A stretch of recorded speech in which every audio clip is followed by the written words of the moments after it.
সামনে গুরুত্বপূর্ণ বক্তব্য নিয়ে আসছেন কেন্দ্রীয় যুগ্ম মহাসচিব হযরত মাওলানা আতাউল্লাহ আমিন হাফিজাহুল্লাহ। কিশোরগঞ্জ একটা ঐতিহ্যবাহী নগরী, ঐতিহ্যের জেলা। মৌলানা আতহারী রহমতুল্লাহ আলাই এখানে কাজ করেছেন, মৌলানা আহমদ আলী রহমতুল্লাহ আলাই, আনোয়ার শাহ সাহেব, আতাউর রহমান খান, এই সমস্ত মানুষরা তাদের একটা ঐতিহ্য আছে। আসসালামু আলাইকুম ওয়া রাহমাতুল্লাহি ওয়া বারাকাতুহু। ইন্নাল হামদুলিল্লাহ ওয়াসসালাতু ওয়াসসালামু আলা রাসূলিল্লাহ। কুল্লুকুম মাসউলুন ওয়া কুল্লুকুম মাসউলুন আন রাইয়াতিহি আও কামা ক্বালা আলাইহিস সালাতু ওয়াসসালাম। বাংলাদেশ খেলাফত মজলিস কিশোরগঞ্জ জেলা আজকে মজলিসে শুরার অধিবেশনের মোহতারাম সভাপতি, উপস্থিত আমাদের সংগঠনের মহাসচিব মাওলানা জালালউদ্দিন আহমদ সহ কেন্দ্রীয় নেতৃবৃন্দ, শুরার সদস্য ভাইয়েরা, আজকে কিশোরগঞ্জ জেলার আগামী সেশনের জন্য কমিটি গঠিত হয়েছে। আমরা বিশ্বাস করি যে যারা দায়িত্বে এসেছেন তাদের দায়িত্ব আল্লাহর পক্ষ থেকে এসেছে। আমরা কাজ করি বিধায় বিভিন্নজন বিভিন্ন দায়িত্ব পালন করি। তো মৌলিকভাবে আল্লাহ আমাকে যতটুকু তৌফিক দান করেন অথবা আল্লাহর কাছ থেকে আমি যতটুকু চেয়ে নিতে পারি ততটুকুই দিনের কাজ আমি করতে পারব। তো দায়িত্বের ক্ষেত্রে আমাদের মহাসচিব খুব গুরুত্বপূর্ণ একটা হাদিস বলেছেন, আমি সে বিষয়ে আলোচনা করব না। আমি আলোচনা করব এটা, আমি যদি আমার দায়িত্ব নিয়ে ঠিকভাবে পালন না করি তাহলে অবশ্যই আল্লাহর কাছে এই দায়িত্বের জন্য জবাব দিতে হবে।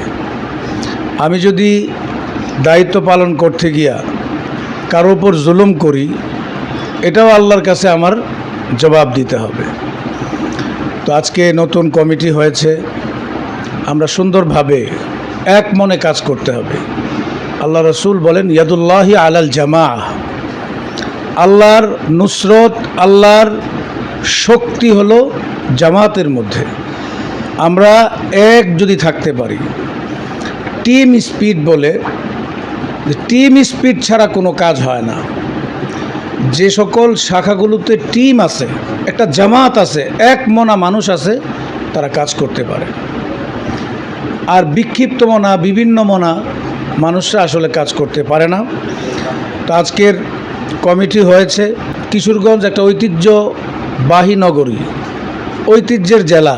মৌলানা আতহারী রহমতুল্লাহ আলাই এখানে কাজ করেছেন, মৌলানা আহমদ আলী রহমতুল্লাহ আলাই, আনোয়ার শাহ সাহেব, আতাউর রহমান খান, এই সমস্ত মানুষরা তাদের একটা ঐতিহ্য আছে।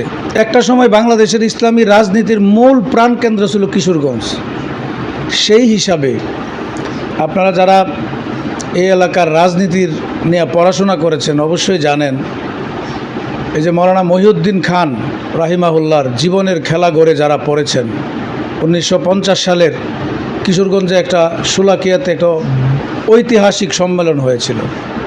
বাংলাদেশের রাজনীতির মোড় এখান থেকে ঘুরেছিল, যার পরিপ্রেক্ষিতে 1954 সালে যুক্ত ফ্রন্ট হয়েছিল। মৌলানা আতহারী রহমতুল্লাহ যুক্ত ফ্রন্টের একজন মূল নেতৃত্বে ছিলেন। সেই জায়গা কিশোরগঞ্জ আলেম ওলামাদের এখনও একটা শক্তিশালী অবস্থান আছে। আমাদের বাংলাদেশ খেলাফত মজলিস কিশোরগঞ্জে একটা সময় এমন ছিল যে একমাত্র ইসলামী সংগঠন।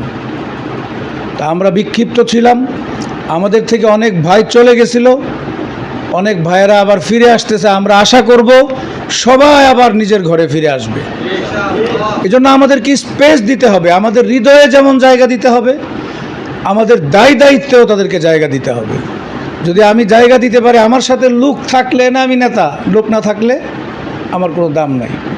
তা আমি আশা করব আজকে যে কমিটি হয়েছে এই কমিটি সুন্দরভাবে কাজ করবে। আপনারা, আমি আরেকটা কথা বলে শেষ করব।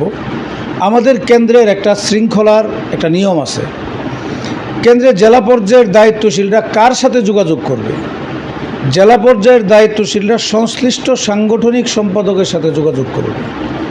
সংশ্লিষ্ট সাংগঠনিক সম্পাদক এই সব বিষয়ে উনি কেন্দ্রের আমির, মহাসচিব, অন্য যে কোনো দায়িত্বশীলের সাথে কথা বলে উনি প্রয়োজনীয় ব্যবস্থা নেবেন।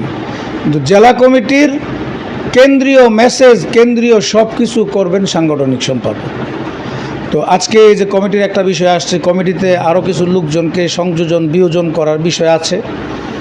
এগুলো নির্বাহী কমিটির প্রথম যে মিটিংটা হবে সেই মিটিংয়ে সাংগঠনিক সম্পাদক আসবেন, এসে আপনাদের সাথে পরামর্শ করে বাকি সংযোজন বিয়োজন করে কেন্দ্রে পাঠাবেন। আরেকটা কথা হলো, আপনারা জানেন কি না, কেন্দ্রের একটা নিয়ম আছে, কোনো নির্বাহী সদস্য যদি টানা 3 মিটিংয়ে না থাকে কার্যত তার সদস্যপদ স্থগিত হয়ে যায়। আমরা এটা অ্যাপ্লাই এখনও করতেছি না, কিন্তু সংগঠন যখন আগাইতেছে আস্তে আস্তে সংগঠন একটু টাইটও হবে। সংগঠন লুজ ছিল, কার্যক্রম কম ছিল, কার্যক্রম বাড়বে, সংগঠন টাইটও হবে, শৃঙ্খলা মজবুত হবে। এজন্য আমরা আশা করব যারা নির্বাহীতে এসেছেন কোনোভাবেই দায়িত্বশীল সভাপতি সেক্রেটারির অনুমতি অবগতি বাহিরে কেউ নির্বাহী পরিষদের মিটিং মিস করবেন না। আল্লাহ আমাদেরকে যথাযথভাবে দায়িত্ব পালন করার তৌফিক দান করুন।